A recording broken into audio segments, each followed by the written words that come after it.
Greetings and salutations to all you folks out there. We're going to be looking at a 1 versus 1 today on Tag Craftius Maximus. And this is actually from the Australian tournament that happened just a little while back. Should be a really good game between Architect and Bias. Before we jump into this, though, I do have one quick announcement to make. Next week, that would be 4/11 or 11/4 if you're anywhere other than the United States. There is going to be a ladder week. Now, this is kind of not exactly organized, but spearheaded by the E-Clan. Their entire clan is going to be playing ladder, not team games, for the entire week. They cover a variety of time zones and a variety of rankings, so that means that you are much more likely to find a ladder opponent in the next week than you have been recently. I'm going to be participating in ladder week, playing a whole bunch of ladder games, and we're going to try to set up a couple of streams. I'm getting things organized for a co-cast with someone who has not been determined yet. And we're just going to do a bunch of things revolving around ladder next week. So hopefully, if you're up for it, even if you're not, a good way to be up for it is to practice. But next week, instead of hosting that team game, maybe click the ladder button and just see what happens. It can only be good things, right? Ladder is never rage-inducing and bad things never happen to you. Well, anyway, let's go ahead and jump into this game without any further ado. Architect is taking Seraphim, and Bias is taking UEF on opposite corners of this map. And this is kind of an interesting one because there is naval play. Your home base is right next to the water, and frigates can actually attack things. Let me see if I can actually get controls in here. Frigates can actually attack your home base at a pretty good level. They can reach these mass extractors, the hydro, and I believe those mass extractors are also vulnerable. You've got a couple of secure mass extractors up there that the frigates pretty much can't hit, and destroyers have a relatively hard time. And then there are central locations in the map that you can get into, but it's such a small map that you end up land rushing. So it's kind of a play where air has a good role, land has a good role, but if you ignore Navy in favor of land, sometimes it can come back to bite you in the butt. Let's look at the initial builds on these guys. Architect is moving towards the hydro, which is pretty well standard on this map since all of your economy is so freaking close together. I'm going to build that hydro there, and then I think, I'm not 100% sure, is there room for an air factory? No, there is not. I thought there was, but you can get adjacency right there if you so wish. No double adjacency there, unfortunately. There is triple adjacency right there, though, if you do want to throw down a factory to go for early T2. It looks like Architect is going to be building more P-gens on this side, and then air factory adjacent to those P-gens. Engineer headed out very early to go ahead and snag those mass extractors, which are underwater. That means destroyers or subs can kill those mexes, but it's a good idea to shoot an engineer out there and try to capture them, because if the opponent does not go for any kind of navy, the only way he can secure them is to capture them or reclaim them, of course, because they are underwater protected from surface fire. You've also got a little bit of reclaim over here on the island, which if I can, there we go, 75 mass. Is there anything else? No, not really. Maybe a tiny rock here and there and some trees, but that's it. Some rocks across the front there. Let's look at Bias. He has gone first land, second air with a much more conservative power build. He actually does not have his air factory on at the moment, and he only has one additional P-gen. So that is a unique build, to say the least. We'll have to see what he brings online to actually accomplish things in this game. He's got 2 tank scout pairs, which are not currently headed out across the map. He needs to get those moving if he's going to pick up any expansioneers. And I do like Architect accompanying his engineer with a tank there. That is a defense against the mech marines that most UEF players favor and are very, very good at getting across the map quickly in order to pick up those NGs. Selene, however you pronounce that. That is going to set out on the cliff face. Once it's still for a few seconds, it will turn invisible, and it'll provide a nice little bit of radar covering the gap so that he knows if there's any units coming through here to attack his base. This is one of the things that I kind of had trouble with. Whenever I play on this one, I can never figure out which of the 3 sides or the 3 lanes to put my units in, and the answer is build more units and put them in all 3 lanes, but that's kind of sidestepping the point here. if you ignore any one of these lanes, you end up getting crushed through the other one. So you have to expand in a well-rounded manner in order to not get left behind.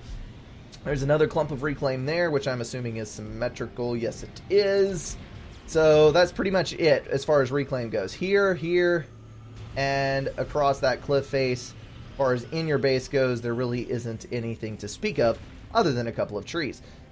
That tank moving out, or not tank, bomber moving out there, picking up the expansioneer on that side. And it looks like it is going to land a hit on the scout. Not quite dead center on the tank. He's going to have to come back around for that one if he chooses. Looks like he's going to go north just a little bit. Like the point defense there, that will secure the gap anyway, unless there is a T1 artillery moving through. Just have to wait and see how that turns out. And as of yet, exactly 0 naval presence for Bias. He is playing this map kind of like I would.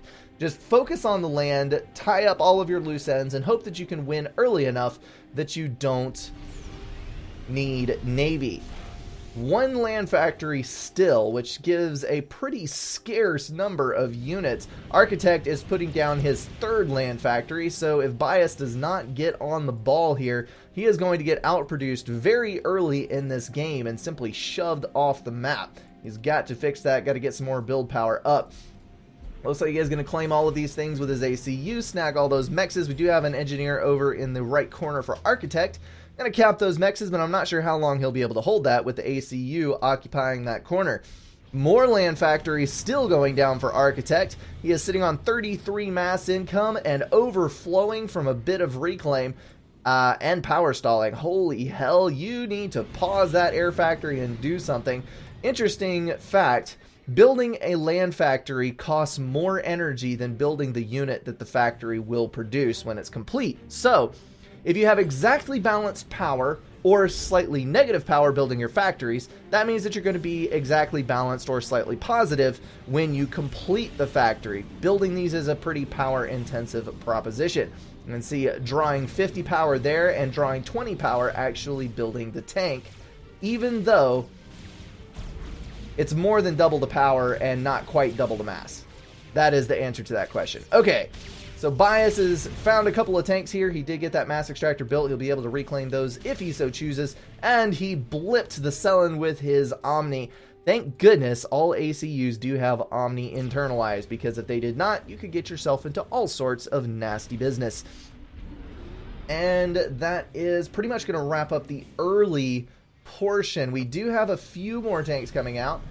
Some assistance was on that factory, but now we're finally branching out into a neat little clump of 4 factories with awesome adjacency. Actually 5 factories with good adjacency coming in as well. So we are going to see some more units coming out. We'll just have to see how Bias can handle these units that are incoming. His ACU is unprotected, but I don't think that's a problem because there's not enough tanks there to threaten a unit with that much HP. We do have some tanks moving in on the south side. It is 7 versus 4, but that's actually a disadvantage because the factories are going to soak up some damage like a meat shield, and then the continual flow of tanks out of the factory makes it difficult to overcome that without a vastly overwhelming force. So that is going to be a wise choice to back off right there. It's going to drop a little bit of reclaim, but not too terribly much right there. Not that there's an engineer there to grab it.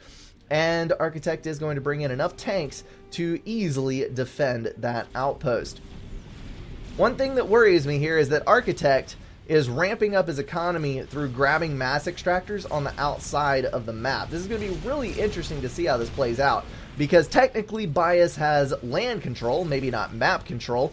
He is in control of the bottom left corner. He's got enough units there to guard it, and he's got the mass extractors built. And he's currently pushing Architect out of the right side.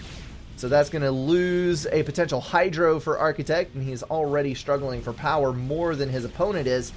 But he is getting enough tanks online to actually push this back. So if he can bite into that real reclaim, he'll gain an even greater mass advantage. Bias killing off the remainder of those units. It looks like he is going to reclaim the factory. That is a wise thing to do because a T1 ACU does slightly more damage by reclaim than he does by the gun.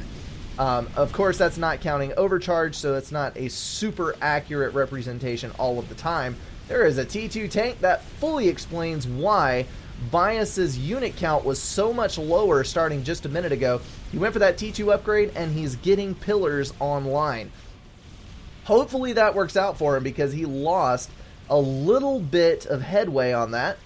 He's going to have to clump together those pillars and move in. There is a T1 point defense down here, but there are T1 artillery. So if Architect is paying attention, and it looks like he is, he'll be able to back those tanks off, kill the PD with artillery, and then move in at his discretion without taking any unnecessary losses. I like this right here. We've got a run by, cleanly sidestepping those units there that Bias has not responded with. Those are going to move into the base. They should be able to grab. No, don't slow down. You don't have enough tanks to kill the build power. You need to push ahead. Grab mass extractors while you can. That is the answer to life. But apparently he is just going to sit here and wait. Tanks are going to close in. And once again, inferior numbers on the spot. So the move to pillars is an interesting one. Here we have a T2 response from Architect. He immediately started building Ilshivas, and he does have more mass income. The early T2 shift, or early-ish, it is 10 minutes, so it's not uncommon to see T2 at this point. The earlier T2 shift is a gambit. You bet that you will not lose enough map control during your T2 shift that it will affect the outcome of the game, and you're betting that having T2 units on the field earlier than your opponent will be an advantage you can use to gain more map control. And the problem here is that the Ilshiva is a damn strong T2 unit. And once Architect gets a nice little clump of these walking T1 point defense, he is going to be able to mow down pillars without any problem whatsoever. So the pillars might help Bias in the short term, but he's going to have to buy himself some time with them and try to get some other unit on the field. ACU sitting idle there, a couple of veterancy but no upgrades. And he is, of course, in control of that corner as well as this one. So, I suppose we can say that the T2 units probably did help him at least a little bit, because he does have 3 out of the 4 corners of the map under his control. However, Architect has still got all of the outlying mechs in the water, and he does have all T2 mechs in his home base. So he is doing quite well for himself on Eco regardless. 65 income on not quite 1,000 reclaim for Bias, and we have almost the same number of reclaim and 81 income for Architect. One thing that I am seeing with Architect is it seems like he is having a little trouble spending all of his mass. That's the second time that I've checked his eco, and both times he is either overflowing or almost full on storage, and that means he has unutilized mass that Bias has put into tanks. I know that having a full storage bar gives you the ability to speed build something if you have to. Probably gave him the ability to spam up that T2 factory as fast as he did. But if you have mass in storage and your opponent has tanks on the field, guess who is going to win that battle? Right, storage does not have any DPS to speak of. So there's a lot of wrecks over here. Why are there no engineers reclaiming it? There's so much mass. So very much mass. Like 3,000 over there just in that corner, and a nice little clump here as well. This is streaming units into a clump of units, which is a bad idea at any tech level, but especially versus a clump of pillars. The T2 production has come online in a big way for Bias. He has got a ton of assistance on his T2 factories. As you can see all those engineers there. Actually, some of those are sitting idle. I wonder what he has done. Take a look over here. He is actually full on storage too. My goodness. Apparently these guys don't need reclaim because they have all the mass they could ever need. Obviously, they're not spending it all.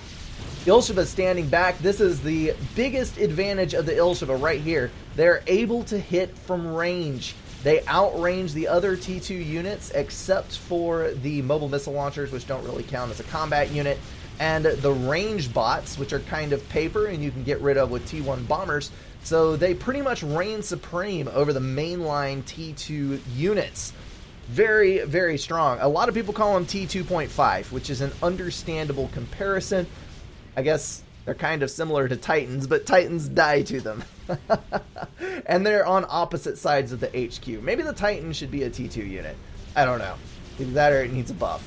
I will not make a decision in this cast. That is not our business. Alright, pillars closing in once again. The majority of this is T2. One thing you got to watch out for with pillars, they're not extremely intimidating as a single unit. You can see 1500 health, which is about half of what an Ilsheva has, or 1,000 less anyway. And not nearly as much damage, but they are a cheaper unit, so you got to compare more than one pillar to an Ilsheva when you're making the comparison there. They have a ton of HP per mass, so they do take a fairly good time to kill. That's T1 point defense going down there. Finally, the last Ilsheva falls, and that clump of pillars is going to be able to swarm the base right there. One thing I don't know is why Architect has not gone for Navy.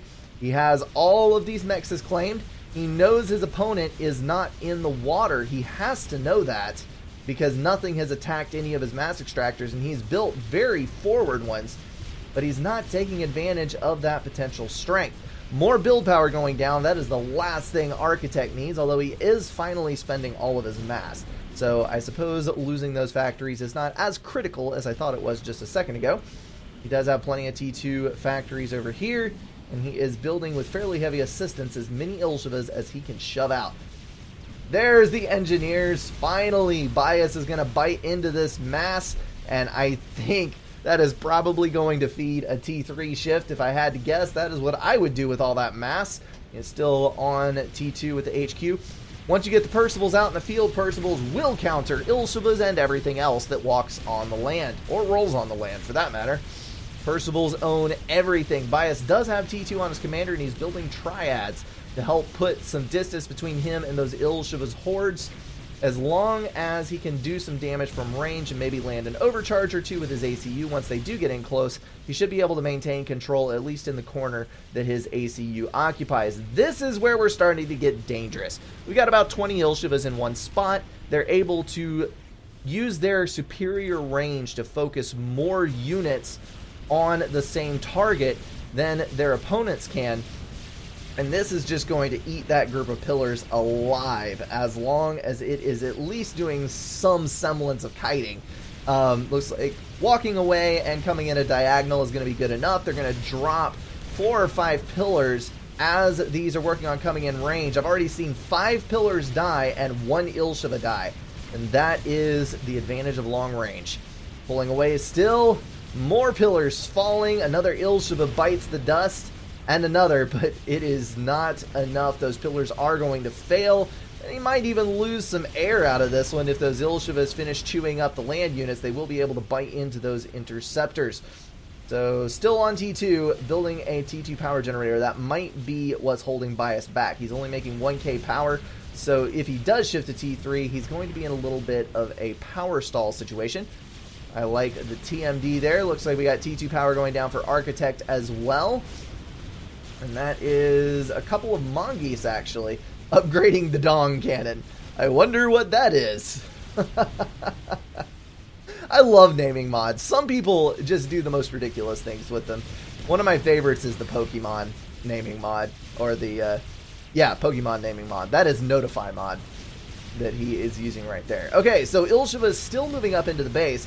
And the numbers are starting to get thinner. He has left 1 Ilsheva behind, which I really wish would go kill off those mass extractors, get rid of that extra economy. Ilsheva's not holding as strong as they could.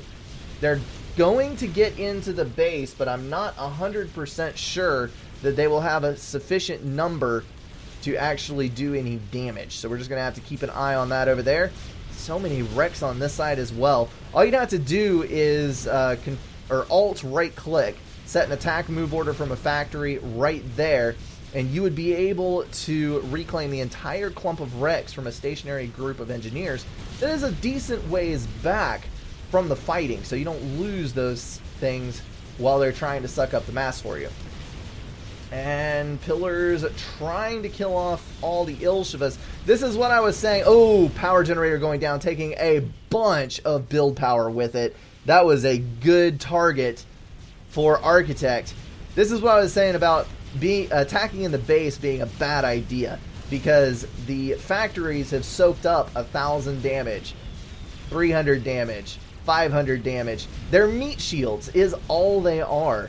and the Ilshivas are going to get slowly whittled down by the unit streaming out of the factory, and that's going to feed a little bit more reclaim into Bias's war machine. All right, let's check on things. Bias sitting on 6,800 reclaim on 83 income, Architect on 77 income with 3,300 reclaim. So things are still looking very, very even. Architect is underneath on the income at the moment, but for most of this game, he has led, so I think we can forgive him for that and say that things are still pretty even. There's the Ilshiva, finally belated move order over to that corner to try and eliminate those mexes.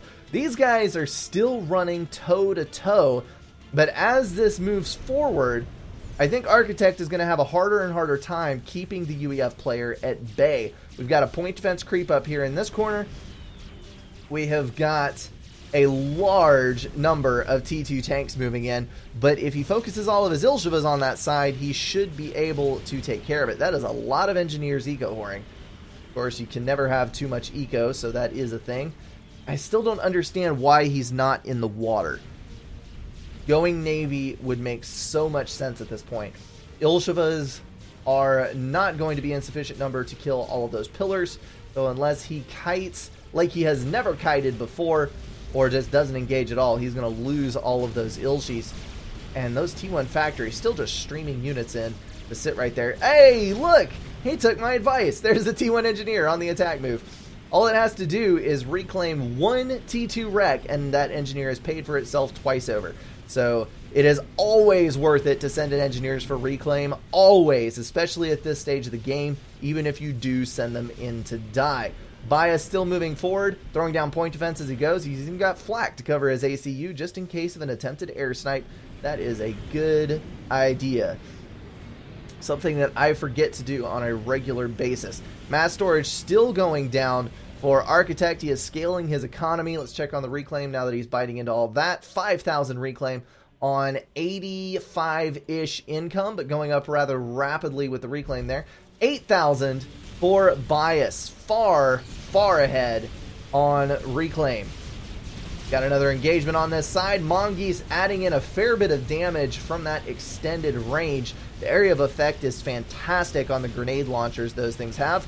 They're able to damage clumps very efficiently. And then, of course, that Gatling gun hitting from an incredibly long range, even out of reach for the Ilshiva, as long as you don't let the Ilshivas get in range. Because, like I said, these guys have so little health that they are going to fall very quickly in the face of other T2 mainline units. There's the collision. Ilshiva's losing their range advantage, but they are still very, very strong units, even point blank, but they cannot maintain versus that many triads. Surely, Bias is going to start overcharging. There's one right there for a double. He has got to thin those things out before they get to his engineers, etc. And Architect giving up. He has got to pull back. Still a few pillars left online, and the point defense just eating him alive. Ilshiva's moving to the south now to defend against the pillars moving in that direction. I'm absolutely amazed that Bias has been able to keep this alive using only the T2 tanks, but I think the answer to that is in the reclaim numbers, because if you remember, Architect sitting on, 9,000. He's not as far ahead as I thought. Never mind. Ignore what I said. Oh, look! Naval factories. Hallelujah. Alright, gunships are online. Hitting that mass extractor down there. He's going to lose a T2, and he does not need to lose any mexes because he is already flailing on map control. There's a T3 upgrade right there. So we're about to see Percival's hit the field. Architect, you got to come up with something good pretty quick here, because you still have the potential to come back thanks to all of these mass extractors out in the water. You can't keep losing things. Floaty flak moving in, chasing those gunships away. Unfortunately, nothing in the way of air forces for Architect. He's going to build an inti, but he's going to stream it right into the clump of enemy interceptors there. And park that flak with the army, please. Need to keep all those guys safe. Oh, radar going down on the front. Chewing away at some of those units and flitting around the outside edge of the flak range. You can't catch me. Up. Too close. Few shots are going to connect. But no gunships are going to go down, I think. Yep. Getting out of dodge. Alright, Ilshis. Keep packing in there. Keep moving up. Architect sitting on 11,000 reclaim now. And Bias on 15. Now, there is a very significant mass advantage. And I think it's thanks to this corner down here. He is building mass extractors, but he needs to get some more engineers down to accelerate his income. Although he does have nearly full storage. So maybe that's not a good idea either. Good lord, people. Why are you not spending your mass? Granted, I overflow every once in a while, but it's not a consistent all-game thing. At least not usually. Alright, lots of T1 factories. What are you doing? You're building engineers, which means you're probably going to T2. Yep, there's a T2. Now, this could win the game right here. If he starts spamming cruisers, he can regain map control. He can park the cruisers off the shore here, and he'll be able to kill the HQ and the power generators, which would just completely cripple anything that Bias has going on. He's got shields around, he's got fire bases, he's got defensive emplacements, he's got T3 units about to hit the field, T2 units coming out of the air factory, but all of that can be shut down with a couple of strategic cruisers. One thing that Architect does need to watch, though, is he needs to build 2 cruisers and then build a destroyer or 2, because if floaty tanks start coming out, the cruisers will not be able to defend themselves. They can run, but on a map like this, I doubt that they could stay completely out of reach of the hover tanks and in range of useful targets for very long. Although, with the map control Bias has, that might actually be doable. You can just run in circles around the map. I'm tryharding so bad, I have to mute mumble. Tryharding is a good thing. Tryharding wins games. And I think Bias is finally earning a distinct upper hand here. The entire game, up till about 2 minutes ago, 3 minutes ago, somewhere in there, was in a constant state of flux. And with that T3 move unchallenged, and with the amount of pillars that are on the map right now, Architect is going to have a hard time digging himself out of this hole. But like I said, it is possible. It is completely possible with this naval factory. Just put it to good use. Please, please put it to good use. Tactical missile on the ACU. That's interesting. Good luck with that. Although there isn't any TMD anywhere. No TMD on the entirety of the map, so he should be able to snipe some very, very nice things. I see some paused shield generators. That means that power is a problem, although there they are back on.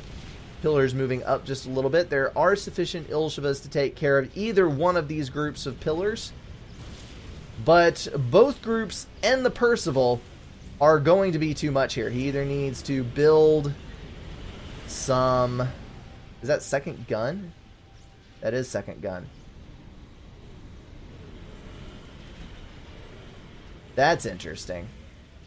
Okay, he either needs to build some defensive emplacements or he needs to work something out quickly, because these are about to start moving in. All right, first cruiser's up, but it's not moving over. You've got to go up there. You can actually use the anti-air to wipe out those gunships if you so choose. You could actually target TAC missiles on them while they're sitting on the ground. Target 4 or 5 and let them hit, and then 4 or 5 and let them hit. And if Bias isn't paying attention, all of his gunships die. That would be a good thing indeed. Losing interceptors. Ah, no. Architect moving out. He has got both the gun upgrades. I'm actually going to slow this down so you can see. That is, let's see, hit 500 damage per shot on 2 area of effect with 2 shots per second. So it's 1,000 DPS on 2 area of effect. And unfortunately, he doesn't have nano regen. If he had nano regen, that would be a 20k HP commander, couple of veterancy. You could easily get it to 40k. And counting the overcharge, you basically got yourself a monkey lord in terms of damage potential. He is going to move that ACU down and attempt to guard his base over here. He successfully repelled the northern attack, but now he's got pillars moving into the base. He cannot lose power because he has to feed his overcharged machine. Oh, look, attack launcher. That's not good. There's TMD here, but not TMD in the back. So all of these mechs are susceptible. What little eco Architect has left, well, little 78 mass per tick, yeah, he does have a significant amount, is about to go up in flames. Where's his T2? There it is. He's building a radar. Better get the freaking TMD online quickly. 2 cruisers now, and he has almost got a third. Please, for the love of all that is holy, move your cruisers where they can do some good. You have the game-winning unit right here.